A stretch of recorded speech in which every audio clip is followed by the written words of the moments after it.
வணக்கம் நண்பர்களே, இது மகாபாரதம்.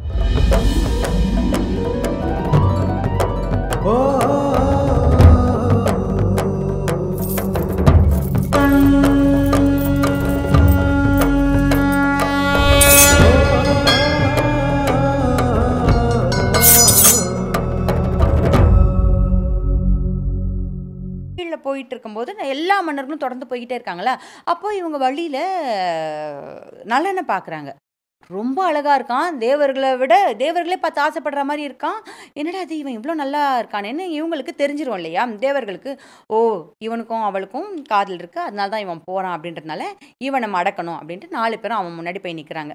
போய் நின்ன உடனே நலன் ரொம்ப தன்மையான மன்னன் நான் சொல்லியிருக்கேன்ல. ரொம்ப நல்ல மனுஷன். என்ன உதவி வேணுங்க உங்களுக்கு அப்படின்னு கேட்குறான். அதுக்கு இவங்க 4 பேரும் எங்க 4 பேருக்கும் ஒரு உதவி வேணும். அத நீ செய்வியா? அப்படின்னா, கண்டிப்பா செய்றேங்க. உறுதியா செய்றேன்னு சொல்லி உறுதிமொழி குடுத்துடுறான். குடுத்ததுக்கப்புறம் அவங்க 4 பேரும் என்ன சொல்றாங்க, எங்க 4 பேருக்காகவும் நீ தமயந்தி கிட்ட தூது போணும். நாங்க 4 பேரும் தேவலோகத்திலேருந்து வந்திருக்கோம். நாங்க தேவர்கள். நாளைக்கு நடக்க போற சுயம்வரத்தில தமயந்தி எங்க 4 பேர்ல யாராவது ஒருத்தர தான் கல்யாணம் பண்ணிக்கணும். இத போய் நீ அவகிட்ட சொல்லணும்னு சொன்னோனே, நலனுக்கு ரொம்ப வருத்தமாயிடுது. அவன் காதலிக்கிற பொண்ணுகிட்டயே அவன் எப்படி தூது போவான்? அவன் சொல்றான், நான் வந்து அந்த பொண்ணு நான் காதலிக்கிறேன். நானுமே அவள கல்யாணம் பண்ணிக்கிறதுக்காக தான் போறேன். அப்போ நானே போய் அவகிட்ட எப்படி தூது சொல்ல முடியும்? நல்லா இருக்குமா? அப்படின்னு கேட்டோனே, அது எப்படி அது? நீ வாக்கு குடுத்தல்ல. நீ நல்ல மனுஷனா வாக்கு குடுத்தத செய்யணும்ல. நீ அப்புறம் என்ன ஏதுன்னு தெரிஞ்சுக்காம எதுக்கு சத்தியம் பண்ண?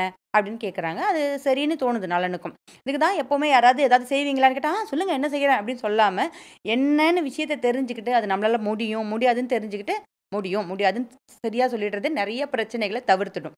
இப்போ நலனுக்கு வேற வழியே இல்ல.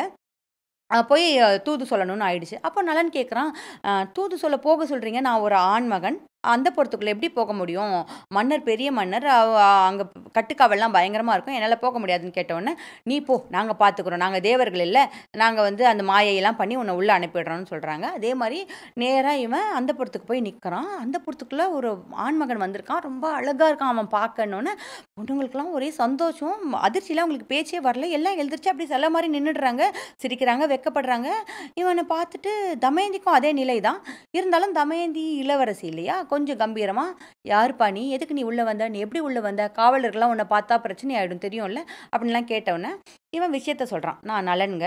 இந்த மாரி நான் வழியில இந்திரர்கள பார்த்தேன்.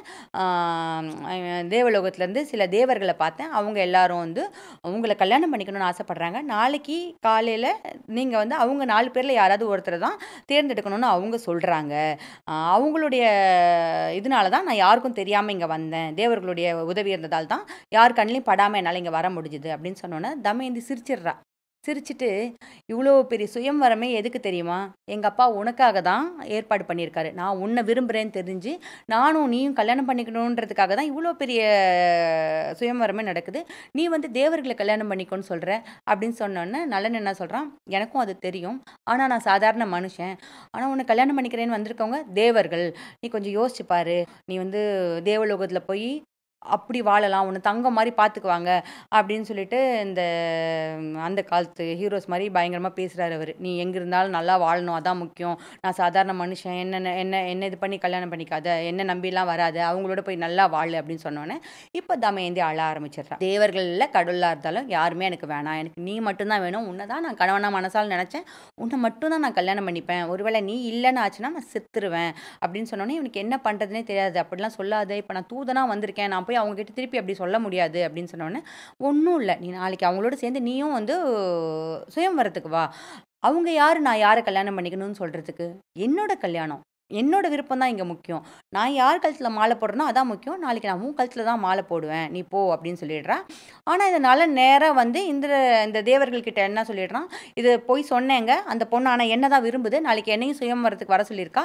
என் கழுத்துல தான் மாலை போடுவேன்னு சொல்லியிருக்கா." அப்படின்னு சொன்ன உடனே, இவங்களுக்கு என்ன பண்றதுன்னு புரியல. இந்த தேவர்கள்லாம், சரி எப்படியாவது இத நம்ம சரி பண்ணணும் அப்படின்னு சொல்லிட்டு இவங்கலாம் என்ன பண்றாங்க, 4 பேருமே மறுநாளு அச்சு அசலா நலன் மாதிரியே போய் நிக்கிறாங்க அந்த சுயம்வரத்துக்கு.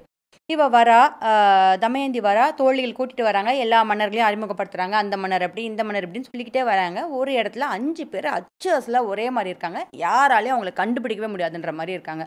அந்த இடத்துக்கு தமயந்தி வரா. இப்ப யார் கழுத்துலயாவது மாலைய போடணும். யார் கழுத்துல போடுவா? யார் உண்மையான நலன்? அவளுக்கு தெரியவே இல்ல. சாட்சிக்காரன் காலில் விழுறத விட சண்டைக்காரன் காலிலே விழுந்துடலான்னு அவள் கண்ணை மூடி தேவர்களையே வேண்டிக்கிறா. என் மனசை நான் வந்து நலனுக்கு கொடுத்துட்டேன். எனக்கு இப்போது எல்லாருமே ஒரே மாதிரி இருக்காங்க. யார் என்ன ஏதுன்னு தெரியல. யார் யார் என்னென்னு எனக்கு நீங்கள் சொல்லணும். என் காதில் நீங்கள் நிறைவேற்றி வைக்கணும் அப்படின்னு அவள் வேண்டினவொன்னே எல்லா தேவர்களுக்கும் அவள் காதில் பிடிச்சிருக்கு. அவள் மேலே ஒரு பரிதாபம் வருது. அதனால அவங்கவுங்களே ஒரு சில அடையாளங்களை காட்டுறாங்க. அதாவது தேவர்களுக்கு வேர்க்காதுன்னு சொல்லுவாங்கல்ல, அது மாதிரி ஒருத்தர் பார்த்தா வேர்க்காமல் இருக்காரு. அதே மாதிரி அவங்க போட்டிருக்க பூக்கள் வாடாது. ஒருத்தர் போட்டிருக்க மாலை வாடாமல் இருக்கு. அப்புறம் ஒருத்தர் கண் இமைக்காமல் இருக்காரு. ஒருத்தர் காலு கீழே படவே இல்லை. இதெல்லாம் அவங்களே அந்த அடையாளங்களை அவளுக்கு காட்டுறாங்க அந்த 4 பேருமே. உடனே அதை பார்த்த உடனே அவள் நேராக மனுஷனாக இருக்கிற நலன் கழுத்தில் போய் மாலையை போட்டுடுறா. தேவர்கள் எல்லாம் அவங்கள வாழ்த்துறாங்க.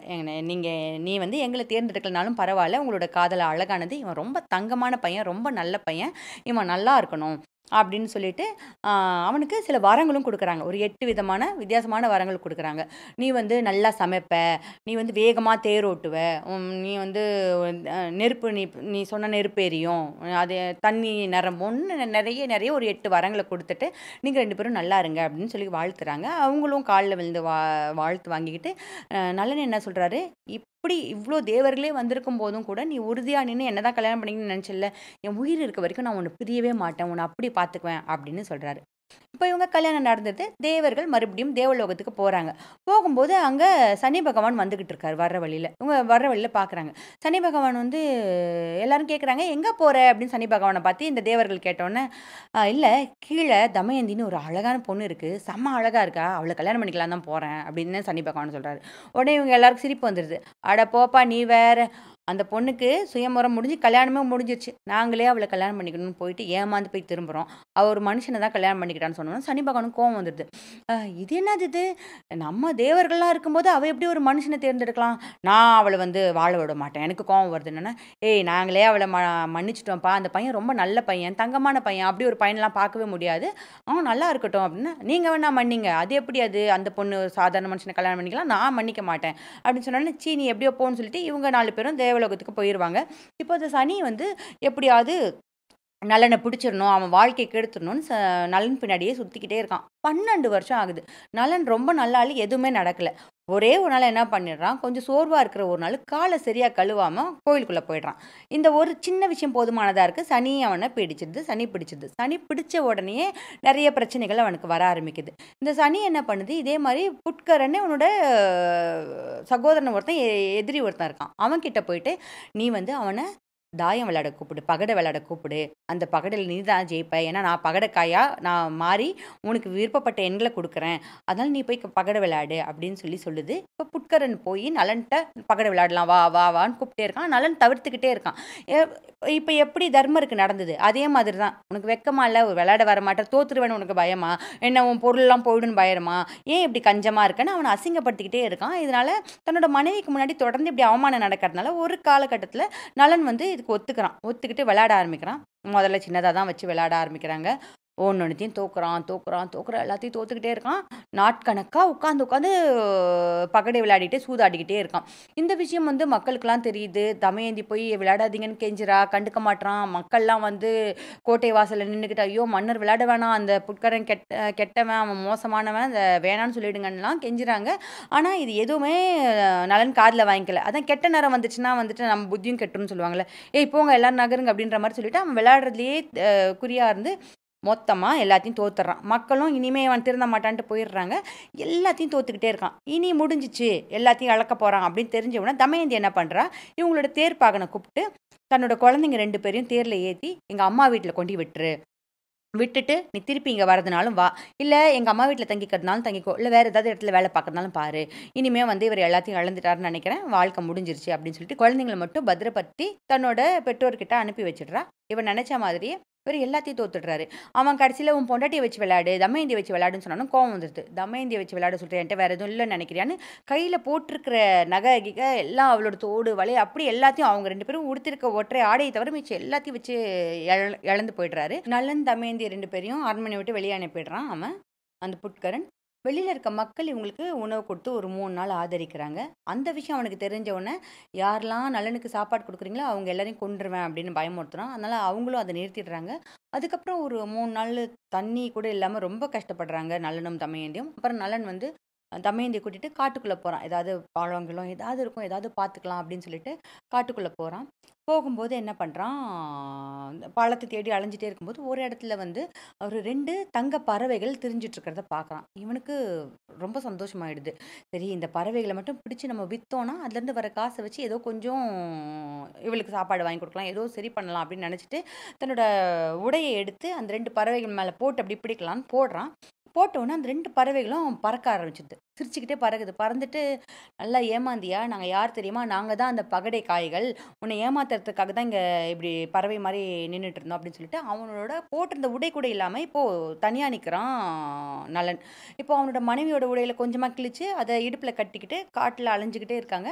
தாம் வருத்தப்படுறது மட்டும் நான் கஷ்டப்படுறது மட்டும் இல்லாம, தமயந்தியும் கஷ்டப்பட வேண்டியதா இருக்கே! அப்படிங்கிற வருத்தம் நலனுக்குள்ள இருந்துகிட்டே இருக்கு. அதனால ஒவ்வொரு இடத்துக்கு போகும்போதும் அவன் என்ன சொல்றான், இந்த பக்கம் போனா உன் ஊருக்கு போயிடலாம். இந்த பக்கம் போனா உன் ஊருக்கு போயிடலான்னு சொல்லிக்கிட்டே இருக்கான்.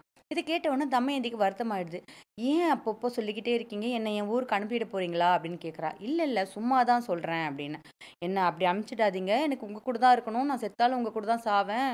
நீங்க என்ன சொன்னீங்க? என்னை விட்டு பிரியவே மாட்டேன்னு சொல்லியிருக்கீங்கல்ல. என்ன எங்கேயும் அனுப்பிடாதீங்க. நான் உங்க கூட தான் இருக்கணும்ன்றா. "உன்ன பிரிஞ்சு நான் மட்டும் நல்லாவா இருப்பேன்? எனக்கும் உன்ன பிரிய வேணாம்" அப்படின்னு சொல்லிட்டு போறாங்க. ரொம்ப பசி, தாகம், களைப்பு இதில ஒரு மண்டபத்தில படுக்குறாங்க 2 பேரும். அப்படி படுக்கும்போது தன்னோட புடவைய கீழ விரிச்சு, தன்னோட கணவன் படுக்க வச்சுட்டு, அப்படியே அவன கட்டி அணைச்சுக்கிட்டு, ரொம்ப சோர்வுல தமயந்தி தூங்கிடுறா. தமயந்திக்கு வருத்தம் இல்ல. தன்னோட கணவன் இருக்கான். அதனால அவ சந்தோஷமா தான் இருக்கா. அவளோட ஒரே சந்தோஷம் அவ பக்கத்தில தான் இருக்குன்றதுனால, அவ நிம்மதியா தூங்குறா. ஆனா, நலனால அப்படி தூங்க முடியல. நாட்ட இழந்துட்டான், எல்லாத்தையும் இழந்துட்டான். குழந்தைங்க எங்கேயோ இருக்குதுங்க. தன்னோட பொண்டாட்டி தன்னை காதலிச்ச ஒரே காரணத்துக்காக கஷ்டப்படுறா. அவ்ளோ தான் உயிரே வச்சிருக்க பொண்டாட்டிக்கு தன்னால எதுவும் பண்ண முடியலன்றதுனால, அவன் என்ன பண்ணலாம், என்ன பண்ணலான்னு யோசிச்சுக்கிட்டே இருக்கான். இவள விட்டு போயிடலாமா? நாம வந்து இவ கூட இருந்தா இவ இப்படிதான் கஷ்டப்படுவா. நம்ம இவள விட்டு போயிட்டாலாவது, இவ அவங்க அம்மா, அப்பா கிட்ட போய் சேர்ந்துருவா. சந்தோஷமா இருந்துருவா. அப்படின்னு நினைச்சுட்டு என்ன பண்றான், ஒரு கத்தி எடுத்து அந்த துணிய கீழ விரிச்சிருக்குல்ல, அந்த துணிய அப்படியே கட் பண்ணி, அது தன்னோட இடுப்புல கட்டிக்கிட்டு அங்கருந்து கிளம்பி போறான். கிளம்பி போறவனுக்கு, ஐயோ! யார்ட்டயாவது மாட்டிக்கிட்டா, காட்டுல வேடனுங்களா இருப்பானுங்க, மோசமான மனுஷங்களா இருப்பான். அந்த மாரி மாட்டிக்கிட்டா நம்ம பொண்டாட்டி என்ன பண்ணுவா? அப்படின்னு யோசிச்சு திருப்பி வரான். அவ தூங்குறதையே பார்க்குறான். அப்புறம் மறுபடியும் இவ்ளோ நல்ல பொண்ணு ஏன் கஷ்டப்படணும்? பரவால்ல போயிடலான்னு போறான். மறுபடியும் வந்துட்டு, ஐயோ! விட்டுட்டு வந்தது சரியா இருக்கான்னு ஒரு 10 வாட்டி திருப்பி திருப்பி வரான். அப்புறம் கடைசில, இல்ல நான் இவள கஷ்டப்பட விட மாட்டேன். நான் என்ன மாரி ஆயிட்டு போறேன். இவ நிம்மதியா இருக்கட்டும். இவ சந்தோஷமா இருக்கட்டும். நல்லா வாழட்டும். அப்படின்னு சொல்லிட்டு அவள விட்டுட்டு கடைசில போயிடுறான். அவன் போயிட்டான். முடிவா போயிட்டான் அப்படின்ற கொஞ்ச நேரத்துக்குலாம் தமயந்தி முழிச்சு பார்க்குறா. தன்னோட கணவன் பக்கத்துல காணோம். சுத்தி தேடுறா. அங்க போறா, இங்க போறா. இல்லன்னா கதறி அழுக ஆரம்பிக்கிறா. அழுதுகிட்டு இருக்க அவள ஒரு மலைப்பாம்பு வந்து சுத்திக்குது. சுத்திக்கிட்டு முழுங்க தொடங்குது. அப்பயும் தான் சாக போறோமே மலைப்பாம்பு வந்து இது நம்மள பிடிச்சிருச்சே அப்படிங்கிற வருத்தம் அவளுக்கு இல்ல. ஐயோ! நான் செத்துட்டேன். நான் இப்படி என்ன தனியா விட்டுட்டு போயிட்டீங்களே! நான் சாக போறேன். இனி உங்கள யாரு பார்த்துக்குவா? எனக்கு உங்க கஷ்டத்துக்குள்ள யாரு உங்க கூட வருவா? உங்களுக்கு ஏதாவது வேணும்னா யார் உங்க கூட இருப்பா? உங்க சோகத்துல யாரு உங்கள சந்தோஷப்படுத்துவான்னு சொல்லி கதறி, கதறி பேசிக்கிட்டே அழுகுறா. சத்தமா சொல்லி புலம்பி அழுவாங்கன்னு சொல்லுவாங்கல்ல. அந்த மாரி அழறா. இந்த அழுக சத்தம் அந்த பக்கம் போற ஒரு வேடனுக்கு கேட்குது. அவன் ஓடி வந்து அந்த பாம்பு மேல அம்பு விட்டு இவள காப்பாத்துறான். இவ பக்கத்துல இருக்கிற ஒரு ஆத்துல அந்த அழுக்கெல்லாம் கழுவிட்டு வந்தவுடனே, அவன் இவளோட கதைய கேட்குறான். அவ சொல்றா, இவ பேச பேச இவ தான் ரொம்ப பேரழகியாச்சே! யாருக்குமே இவள பிடிச்சிரும் இல்லையா? அந்த வேடனுக்கு இவள பிடிக்குது. இவள அடையணும்னு நெனைக்கிறான். கொஞ்சம் ஒரு மாதிரி பேச ஆரம்பிக்கிறான். அவனோட பேச்சு ஒரு மாரி மாறுதுன்னோனே, இவ வந்து "இல்ல நான் வந்து என் புருஷன தவிர யாரும் நெனைக்க மாட்டேன்" அப்படின்ற மாரிலாம் சொல்றா. அவனோட விருப்பத்துக்கு மறுக்கிறா. அப்ப அவன் என்ன பண்றான், இவள பலாத்காரம் பண்ண முயற்சி பண்றான். வேடன் இல்லையா? பெரிய உருவம் கொண்டவன். இவளால அவன்ட்டருந்து விடுபடவே முடியல. அப்ப அவ என்ன நெனைக்கிறா, நான் என் புருஷன மட்டும் தான் லவ் பண்றேன். அவன் மேல உயிரே வச்சிருக்கேன்றது உண்மைனா, இவன் இப்பயே செத்து விழுந்துரணுன்றா. அதே மாரி அவன் செத்து விழுந்துடுறான். இப்ப அங்கருந்து போறா. பைத்தியக்காரி மாரி தேடுறா. காட்டுல இங்க தேடுறா, அங்க தேடுறா, அங்க தேடுறா. புருஷன மட்டும் கிடைக்கவே இல்ல. போற இடத்துலலாம் "மயிலே நீ பாத்தியா? குயிலே நீ பாத்தியா? செடியே நீ பாத்தியான்னு" எல்லாத்துக்கிட்டயும் பேசுறா. "என் புருஷன் பாத்தியா? அவரு இப்படி இருப்பாரு. என்னை விட்டுட்டு போயிட்டாரு. என்னை விட்டுட்டு போமாட்டேன்னு சொன்னாருன்னு" புலம்பிக்கிட்டே போறா. போறவ ஒரு இடத்துல ஒரு ஒரு ஆத்தங்கரையில ஒரு கூட்டமா வ என்ன வியாபாரிகள் வந்து ஆத்த கடக்கிறத பார்க்குறா. பார்த்துட்டு அவங்க கூட்டத்தோட போய் சேர்ந்துக்கிறா. என்ன நெனச்சாலோ தெரியல. சரி இவங்க ஊர் ஊரா போவாங்க. போனாலாவது புருஷன அவளோட ஒரே எண்ணம் என்னவா இருக்கும்னா, புருஷன பார்க்கணும், புருஷன கண்டுபிடிக்கணும், புருஷன கண்டுபிடிக்கணுன்றது மட்டும் தான். அவங்களோட போய் சேர்ந்துக்கிறா. அதில ஒரு சிலர் மட்டும் அவள பார்த்து பாவமா இருக்கு. சரி சேர்த்துக்குவோம். என்னம்மா ஆச்சுன்னா, இல்லங்க என் புருஷன தேடி போய்கிட்டு இருக்கேன். அதான் உங்க கூட வந்தா எங்கேயாவது கிடைக்குமேன்னு. நான் வரேன் அப்படின்னு சொன்னோனே, அவங்களோட போறா. அவங்களோட போயிட்டுருக்கும்போது, அவங்கலாம் ஒரு இடத்துல தங்குவாங்கல்ல. காட்டு வழியா தானே பயணப்பட்டு போவாங்க அப்பல்லாம் வியாபாரிகள். அவங்க வந்து நெறைய யானைகள்ல தங்களுடைய பொருட்களெல்லாம் ஏத்திக்கிட்டு போறாங்க. தூங்கிக்கிட்டு இருக்கவங்கள காட்டு யானைகள் வந்து தாக்குது. கூட்டமா வந்து தாக்குது. ஆ அந்த இவங்க வளர்த்த யானையும் தாக்கிடுது. இவங்களோட பொருட்கள அழிச்சு நாசம் பண்ணிடுது. இவங்க எல்லாரையும் தூங்கிட்டு இருக்கவங்க எல்லாரையும் மிதிச்சு கொன்னுடுது. பாதி பேர் ஓடி போயிடுறாங்க. பாதி பேர் செத்து போயிடுறாங்க. இவ எழுஞ்சு பார்த்து கதர்றா. ஐயோ! தனக்கு உதவுன ஆட்கள் தன்னை சேர்த்துக்கிட்டவங்க இப்படி வந்து இதாகுறாங்களே! அப்படின்னு சொல்லி கதர்றா. எல்லாரும் இறந்து போயிடுறாங்க. இப்போ தப்பிச்சாங்க இல்லையா? அவங்க மட்டும் திருப்பி வராங்க. திருப்பி வந்துட்டு பார்க்குறாங்க. அங்க சில பேர் பார்த்துட்டு, "நம்ம என்ன தப்பு பண்ணோம்? நம்மளுடைய கடவுளுக்கு நம்ம எதுவும் பூஜை வைக்காம வந்துட்டோமா? எல்லாம் சரியா தானே பண்ணோம். ஏன் இந்த மாரி ஒரு துர்சம்பவம் நடந்துச்சு?" அப்படின்னு யோசிக்கிற எல்லாருடைய பார்வையும், எல்லாருடைய எண்ணமும் தமயந்தி கிட்ட வந்து நிக்குது. ஆ இவ தான் வந்து நின்னுட்டா. இவ தான் வந்து ஏதோ கெட்டவளா இருப்பா போட்டுருக்கு. இவ ஏதா மாயக்காரியா இருப்பா, மந்திரக்காரியா இருப்பா. இல்லன்னா வந்து இவளோட கெட்ட நேரம் தான் நமக்கு வந்து அமைஞ்சிச்சு. இவள சேர்த்துக்கிட்டதால தான் நமக்கு இப்படி ஆயிடுச்சுன்னு இவள கொல்லணும்னு அங்க இருக்கிற ஒரு சிலர் தொரத்துறாங்க.